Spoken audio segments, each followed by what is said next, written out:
question, qu'est-ce qu'un électronvolt? Au menu de cette vidéo, nous allons donc voir que l'électronvolt est une unité d'énergie. Nous allons voir ce qui la distingue des autres unités d'énergie, les domaines dans lesquels l'électronvolt est utilisé, l'origine de ce nom et la valeur d'un électronvolt. Alors, tout d'abord, réponse à la question qu'on se pose, on peut dire immédiatement que l'électronvolt est une unité d'énergie. Alors évidemment, elle n'est pas la seule unité d'énergie, il en existe d'autres, notamment le joule, la calorie, le kilowattheure par exemple. Parmi ces unités, il en est une qui se distingue des autres, c'est le joule. Le joule correspond à l'unité d'énergie du système international. C'est l'unité officielle, entre guillemets, qui assure une cohérence avec les autres unités de ce système.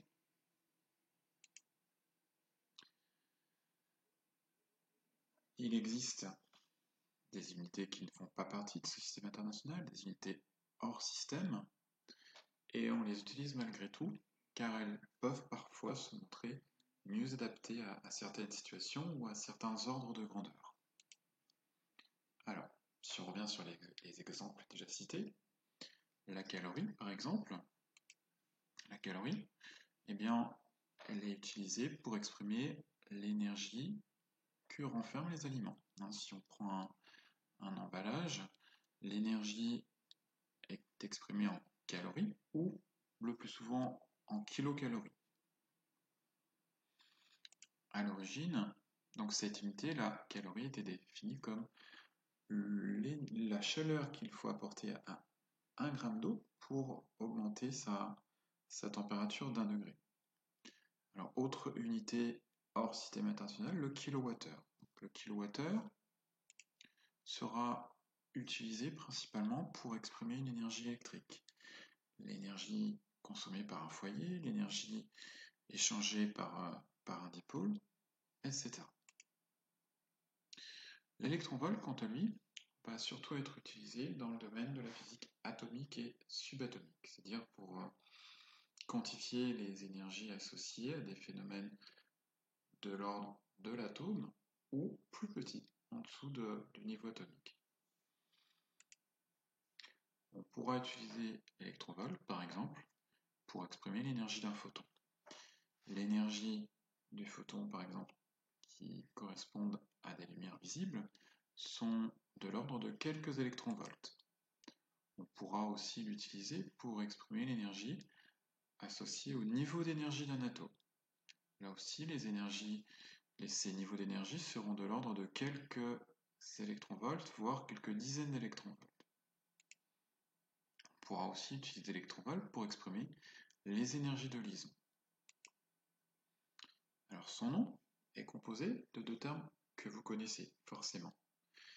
Donc électron, qui désigne les petites particules qui tournent autour du noyau de l'atome, et le volt, qui est une unité de tension électrique.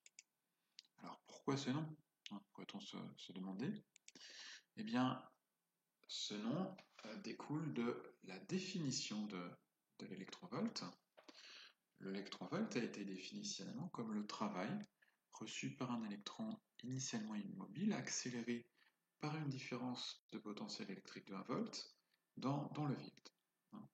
Donc un électron dans cette situation va être soumis à une force électrique qui va lui fournir un travail. Si on applique cette définition et qu'on calcule le travail d'une force électrique équivalente à une différence potentielle de 1 volt, on va trouver une valeur de 1,60 fois 10 exponent moins 19 joules. Donc finalement, un électronvolt vaut 1,60 fois 10 exponent moins 19 joules. Si on a besoin d'une précision plus grande, davantage de chiffres significatifs, on peut aller un petit peu plus loin. Un électronvolt vaut précisément 1,60277 fois 10 exposant moins 19 joules.